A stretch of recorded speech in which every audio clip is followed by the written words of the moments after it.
All right, what's going on, Chiefs Kingdom? Michael Darcy back with another video for today.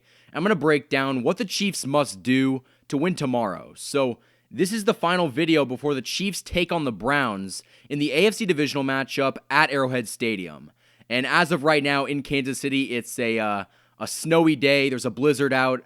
There's some few injury updates. Sammy Watkins and Willie Gay have both been ruled out.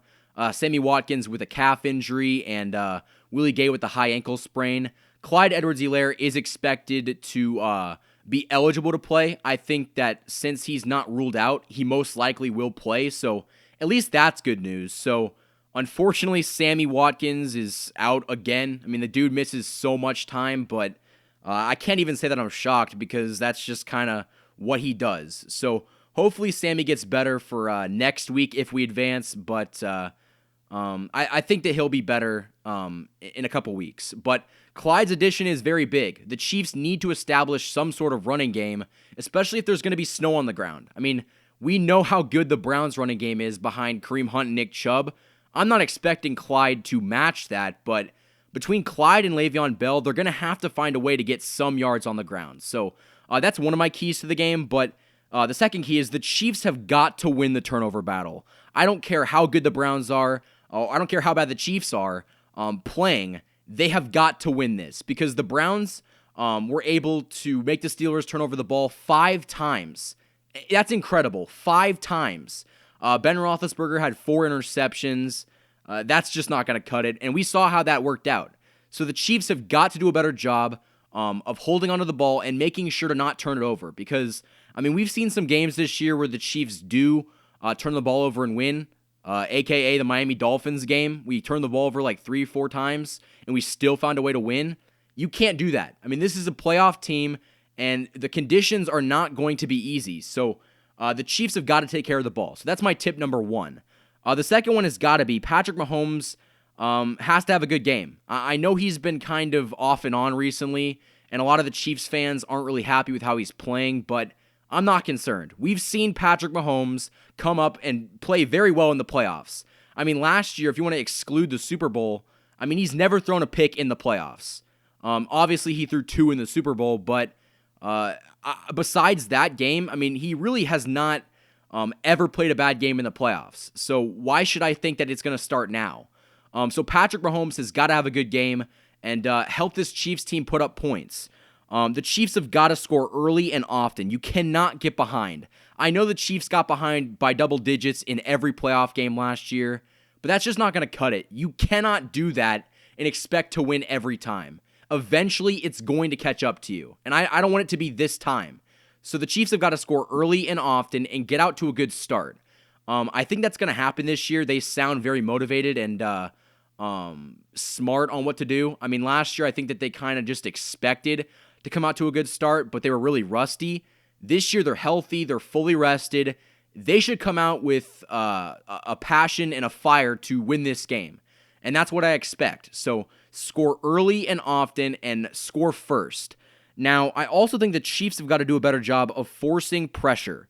The Browns go through Baker Mayfield quite a bit, but I think that if you can get pressure to him and kind of make him feel uneasy, it's not going to go well for them. We've seen it before. If you can put pressure on Baker Mayfield, he's going to feel uncomfortable. And Jarvis Landry, his number 1 receiver at this time, he's not going to get as many touches if Baker Mayfield's constantly under pressure because he's not going to have time to run his route and let the play develop. So get to Baker Mayfield with your front 4.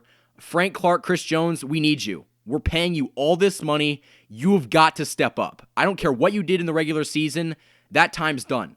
All 17 weeks of the 2020 NFL season are no more. That doesn't matter. It's playoff time now. The margin for error is so small. I don't care what you did in the regular season.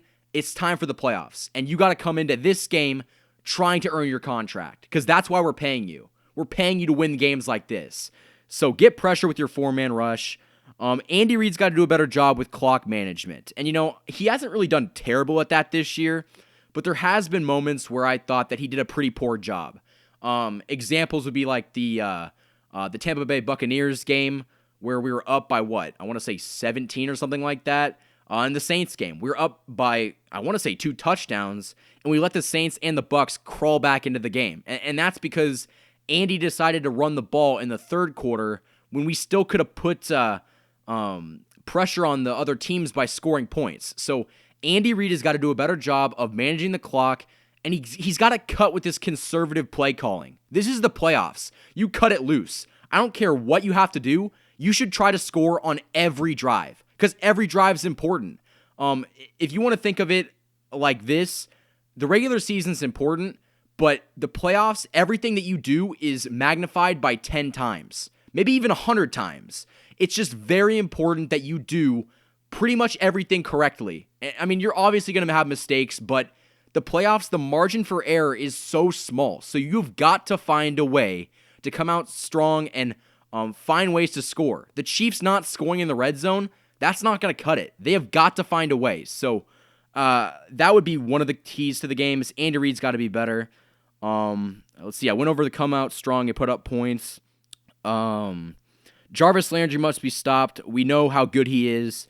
But I think that Jarvis Landry is kind of very dependent on a lack of defense in the secondary. I mean, the Steelers, they're okay in the secondary, but they did have injuries.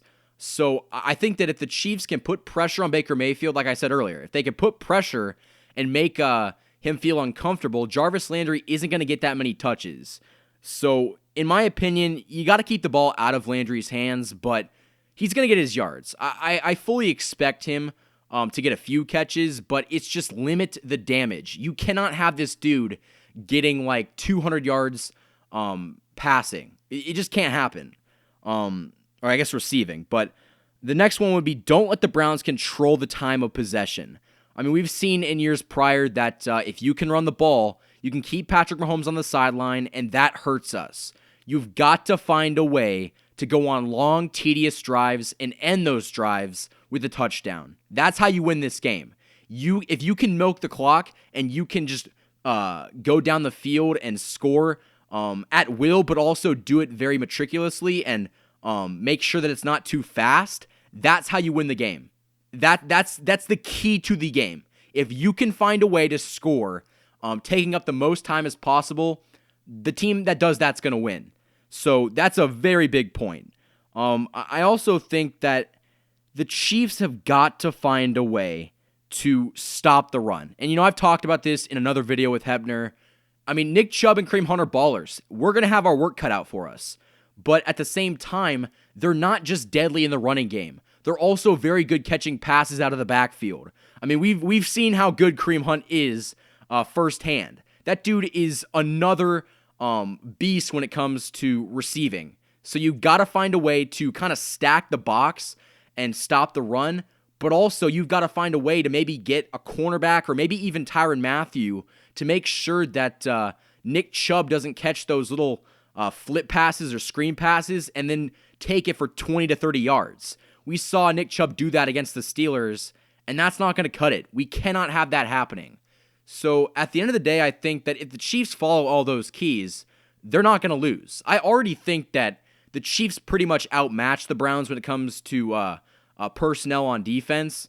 The Browns do not have the players and the bodies to keep up with Tyreek Hill and Travis Kelce and Mecole Hardman. They just don't have that personnel. So I really think that the only way the Chiefs could lose this game is if they did it to themselves. And what I mean by that is if the Chiefs come out flat, if the Chiefs don't want it, they're going to lose. I mean, we've got to see 60 minutes of good football. If they can do that, they'll win this game. Because I'm very confident when I say this, if the Chiefs are playing their best game, nobody's going to beat them. Nobody else in the NFL can beat the Chiefs when they're at their best. And the Browns, as a 6 seed, are not going to be the first team to do that. So, in my opinion, if the Chiefs can find a way to do all of those keys, they will win this game and advance to the AFC Championship game for the 3rd year in a row. Thank you for watching this video. If you guys enjoyed it, like and subscribe for more of the best Chiefs content on YouTube. You can also support the channel through the Patreon and follow us on Instagram. The links to those are in the description. You just listened to the KC Sports Report by Michael Darcy.